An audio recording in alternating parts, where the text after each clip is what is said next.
नमस्कार सभी बच्चों को। कक्षा 9 के गणित विषय में आज हम जो पाठ स्टार्ट कर रहे हैं वो है बहुपद, आपका पाठ संख्या 2। ठीक है। बहुपद पाठ में शुरू करूं उससे पहले आप बहुपद खुद शब्द का अर्थ पहले समझिए। बहुपद का अगर अपन हिंदी के हिसाब से गणित की क्लास में थोड़े से पल के लिए हम ऐसा माने कि हम हिंदी पढ़ रहे हैं तो ये बहु धन पद, बहु मतलब बहुत सारे, पद मतलब स्टेप्स, टर्म्स, यानी कि दो अर्थ निकलते हैं। स्टेप्स का मतलब पद यानी पैर होता है, परंतु गणित में पद का मतलब होगा इस पद का मतलब होगा आपकी टर्म्स, इंग्लिश में जिसको टर्म बोलते हैं। तो बहुत सारी टर्म्स का जो कॉम्बिनेशन होता है उसको बहुपद कहते हैं। अब ये टर्म्स से मतलब क्या है? अब टर्म्स की मैं आपको एलिमेंट्री चीजें बताता हूं कि टर्म्स में किन किन चीजों का रोल होता है। सबसे पहले यहां पर दो चीजें आएंगी आपके पूरे पाठ में और आप अभी रूबरू हो जाए इनसे। एक तो अचर पद आएगा, कई बार मैं काम में लूंगा, और एक बार चर पद भी काम आएंगे। अचर पद और चर पद से क्या मतलब है वो समझिए। चर पद, चर का मतलब हिंदी में होता है चलायमान, जो चलता रहता है, जो गतिमान रहता है वो चर पद। और अचर का मतलब है जो स्थिर हो, जो हिले डुले नहीं, जो अपनी जगह पे फिक्स हो, उसको हम अचर पद कहते हैं। परंतु गणित के संदर्भ में इसका मतलब क्या निकलता है? चर पद में सारे जो अंग्रेजी के जो 26 अक्षर हैं उनमें से कुछ अक्षर को ज्यादा तौर पे लिया जाता है। जैसे ही मैंने सामने स्क्रीन पे एक्स वाई जेड लिखा, ये चर पद रहेंगे क्योंकि इनके मान है वो अज्ञात होते हैं, कुछ भी इसकी जगह आप रख सकते हैं। चर चर पद के बाद हम अचर पद को समझते हैं। अचर पद वो होते हैं जिनका मान फिक्स होता है, जैसे कि 9, 7, 8, और कई बार इसमें अंग्रेजी के अक्षरों ए बी सी को भी काम में लिया जाता है। वो आप इसके बहुपद की कॉन्फ़िगरेशन यानी रचना को देख के आप अंदाज लगाएंगे कि इसमें कौन सा अचर पद है और कौन सा चर पद। तो ये मूलभूत यूं समझिए कि हमें मकान बनाना है, ये ईंट और पत्थर है हमारे। अब मकान बनाना हम चालू करें, चलिए स्टार्ट करते हैं। बहुपद पढ़ना है तो बहुपद में क्या चीजें होती हैं, बहुपद की कॉन्फ़िगरेशन कैसी होती है, आइए हम उससे रूबरू होते हैं। बहुपद जो है उसका मतलब क्या होता है, इसका मैं एक उदाहरण आपके सामने स्क्रीन पर रख रहा हूं। मान लीजिए मैंने 7x+4 लिखा, बहुत हल्का सा उदाहरण लिया, 7x+4 लिखा।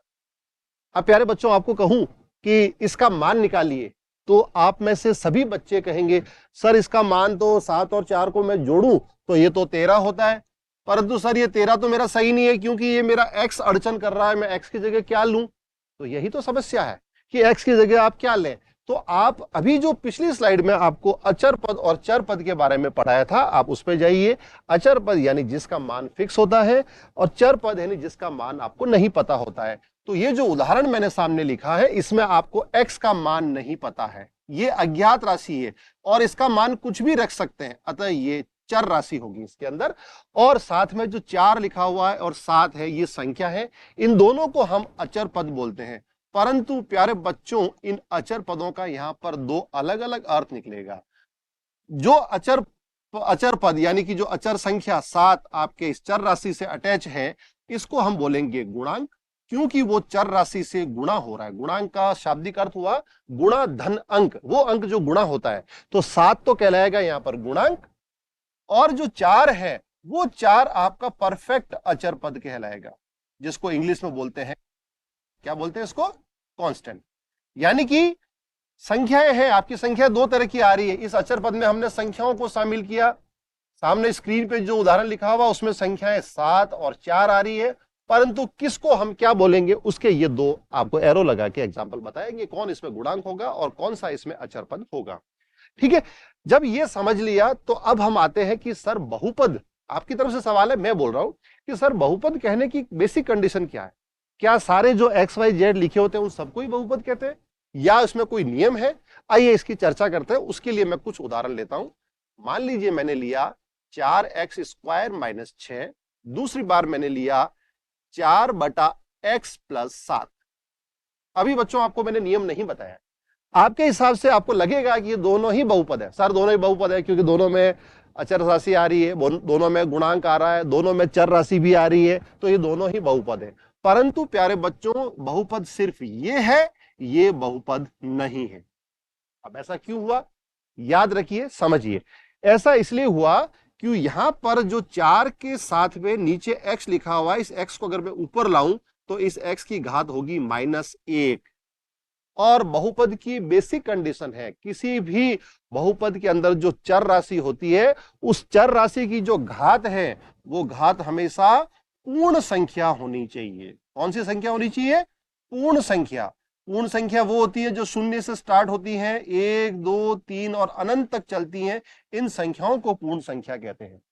तो आप अब मेरे से एक सवाल पूछ सकते हैं कि सर यहां पर x की घात आपने ऋणात्मक रखी, चलिए मान लिया कि ऋणात्मक घात वाला बहुपद नहीं होता है, परंतु कई घातें ऐसी भी जो धनात्मक भी होती है, तो क्या वो सारे बहुपद होंगे?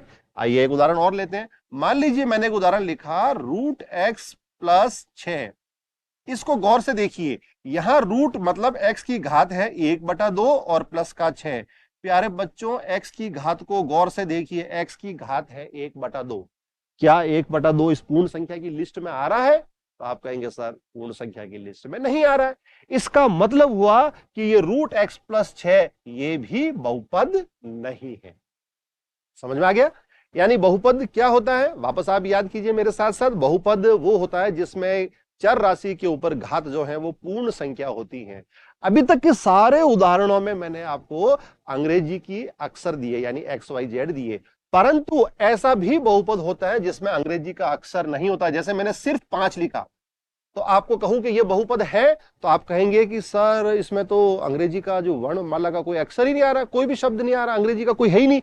तो भी प्यारे बच्चों ये बहुपद है। कारण ये कि मैं इस 5 के साथ गुणा में 1 लिख दूं, 5 और 1 का गुणा 5 होता है। फिर अगली स्टेप में मैं इस 1 को x की घात 0 लिख दूं, क्योंकि किसी भी अक्षर के ऊपर घात 0 होती है तो उसका मान 1 होता है। तो अब देखिए आप x के ऊपर घात क्या आई? 0। क्या 0 बहुपद होने की कंडीशन में है?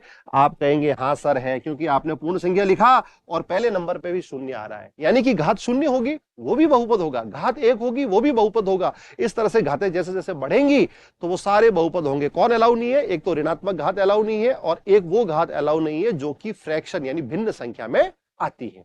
ठीक है, चलिए बहुपद की बेसिक कंडीशन पढ़ ली। अब हम पढ़ते हैं कि किसी भी बहुपद की घात से क्या तात्पर्य है, यानी बहुपद की घात। बहुपद की घात से ताल्लुकात होता है कि जैसे बहुपद लिखा मैंने x की घात 100 माइनस 7x की घात 85 प्लस 6x की घात 10 और माइनस 17। ये आपको मैंने एक बहुपद दिया। बहुपद को प्यारे बच्चों इस तरह से p ऑफ x लिखा जाता है। p का मतलब है पॉलिनोमियल, और पॉलिनोमियल इन x, ये सिर्फ x के रेफरेंस में, अगर मान लो मैं यहाँ y डालता तो वो p ऑफ y हो जाता। ठीक है, ये लिखने का एक पैटर्न है। अब इसमें आप कहेंगे कि सर ठीक है, आपने हमें बहुपद दे दिया, बहुपद की आपने 4 स्टेप भी दिए, 4 टर्म भी दी है। इन चारों पदों में x की घात तो अलग अलग है। एक बार x की घात 10 दिख रही है, एक बार 85 दिख रही है, एक बार 100 दिख रही है। तो फिर हम बहुपद की घात किसको माने? हम 10 को माने, 85 को माने, या 100 को माने, या तीनों को माने, या पहली 2 को माने, या अंतिम 2 को माने? तो यहां पर बेटा नियम होता है कि बहुपद की जो घात है वो चर राशि की उच्चतम घात लेनी है आपको। कौन सी घात लेनी है? उच्चतम। उच्चतम मतलब सबसे बड़ी। यहां पर सबसे बड़ी घात 100 है, तो इसीलिए इस बहुपद की घात कितनी होगी? 100 होगी। तो ये बहुपद की घात से मतलब हुआ। ठीक है, हमने बहुपद क्या होता है ये पढ़ लिया, बहुपद की घात क्या होती है ये पढ़ लिया, बहुपद की रचना पढ़ ली कि उसमें चर राशि, अचर राशि और गुणांक क्या होता है ये देख लिया। अब हम बहुपदों के प्रकार के बारे में पढ़ते हैं कि बहुपद कितने प्रकार के होते हैं, इनको किस तरह से वर्गीकृत किया गया है। आइए हम पढ़ते हैं। प्यारे बच्चों, बहुपद को वर्गीकृत करने के लिए 2 मुख्य आधार हैं। आप इस ट्री चार्ट को ढंग से समझिएगा। 2 मुख्य आधार में पहला आधार है पदों की संख्या के आधार। ठीक है, पदों की संख्या, ये 2 आधार है। एक इसका आधार पदों की संख्या है, और उस तरफ वर्गीकरण का आधार होगा बहुपद की घात। बहुपद की घात। अब इस वर्गीकरण में सबसे पहले अपन इधर पदों की संख्या वाला पढ़ लेते हैं। मान लीजिए मैंने ये लिखा 7x, ये एक बहुपद है। इस बहुपद में केवल एक पद है, तो पदों की संख्या चूंकि 1 है, इसलिए आप इसको बोलेंगे एक पदीय बहुपद। क्या बोलेंगे? एक पदीय बहुपद। ठीक है, इसके और उदाहरण देखें आप, जैसे 5, और उदाहरण देखें -6x, और उदाहरण देखें 0। ये सारे एक पदीय बहुपद हैं। अब एक और उदाहरण लूं मैं, मान लीजिए मैंने लिया y माइनस 7 प्लस 2y, हालांकि y से y यहां जुड़ सकता है, परंतु मैंने इसको 3 पदीय लिखने की कोशिश की है। प्यारे बच्चों गौर से देखिए, y यहां पर यानी ये समान पद हुए, इसलिए दोनों जुड़ जाएंगे। ये 3y माइनस 7 है, तो यहां पर पद कितने हुए? 2 ही हुए, इसलिए इसको द्विपदीय बहुपद कहेंगे। क्या बोलेंगे? द्विपदीय बहुपद। ये उदाहरण आपके लिए बहुत विशेष है, आप गौर से देखिए। सवाल लिखते वक्त मैंने 3 टर्म लिखी है, तो आप यूं गिनती करोगे तो आपको लगेगा 1 पद, 2 पद और 3 पद। सर ये तो त्रिपदीय है, परंतु इस 3 में से 2 पद जैसे है, एक समान है, यानी कि ये आपस में जुड़ सकते हैं। तो इन दोनों को जोड़ के आपने लिखा 3y माइनस 7। अब गिनिए कितने पद हुआ? 3y पहला पद, माइनस का 7 दूसरा पद, तो पद तो 2 ही हुए, इसलिए इसको द्विपदीय बहुपद कहेंगे। ठीक है, अब मैं लेता हूं त्रिपदीय बहुपद का उदाहरण। त्रिपदीय बहुपद यह हो गया जैसे 7x प्लस 3y माइनस 6। प्यारे बच्चों इस तीनों पदों को आप ढंग से देखिए, तीनों पद असमान है, ये आपस में न जुड़ेंगे न घटेंगे, इसलिए गिनती में आपके टोटल 3 पद हो गए, इसलिए इसको त्रिपदीय बहुपद कहेंगे। त्रिपदीय बहुपद। अब इसके आगे जैसे जैसे पदों की संख्या बढ़ती जाएगी, आपके बहुपद इसमें बढ़ते जाएंगे। जैसे कि मान लो 4 पद हुए, तो आप बोलेंगे 4 पदों वाला बहुपद, चतुर्पदीय, पंचपदीय, इस तरह से ये गिनती बढ़ती जाएंगी। चलिए, ये होने के बाद अब हम देखते हैं इधर बहुपद की घात के आधार पर क्या होता है। तो सबसे पहले जिस बहुपद के अंदर चर राशि की घात 1 होती है, जैसे कि मैंने ये उदाहरण लिखा 7x, देखिए वही उदाहरण आ रहा है। 7x को एक बार आपने एक पदीय बहुपद बोला है, किसके आधार पर? पदों की संख्या के आधार पर। उसी 7x को हम बहुपद की घात के आधार पर जब बोलेंगे, तो चूंकि यहां पर चर पद की घात कितनी है? 1, इसकी घात है 1 चर राशि की, इसलिए इसको बोलेंगे रैखिक बहुपद। क्या बोलेंगे? रैखिक, इंग्लिश में बोलते हैं लीनियर पॉलिनोमियल। और जब यहां पर ऐसा बहुपद मिल जाए आपको, जैसे ये लिखा माइनस 7x प्लस 10, चूंकि यहां पर आप गौर से देखिए x की घात एक बार 1 दिख रही है, एक बार 2 दिख रही है, और हमने पढ़ा बहुपद की घात हमेशा उच्चतम घात होती है, तो यहां उच्चतम संख्या 2 है, इसीलिए इसकी घात कितनी हो गई? 2, और 2 बार घात वाली को बोलते हैं द्विघातीय बहुपद, तो ये द्विघातीय हो गया।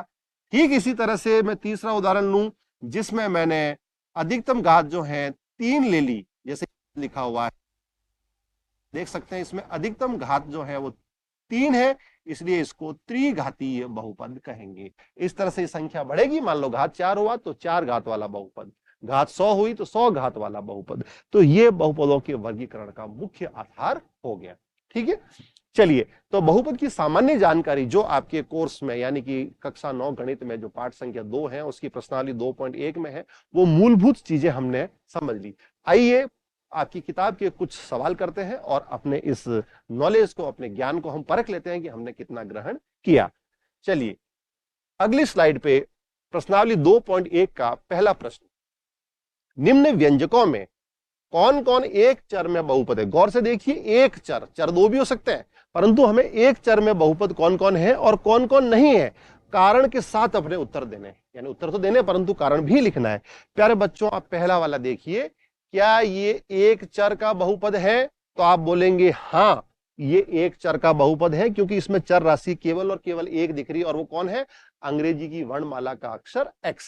तो ये तो हम बोलेंगे कि हाँ, ये अंग्रेजी वर्णमाला के एक चर का बहुपद है। चलिए हम दूसरे भाग में चलते हैं। भाग 2 जो है, यहां पर y की घात 2 है और प्लस में √2 लिखा हुआ है। करना क्या? हमें एक चर का बहुपद देखना है।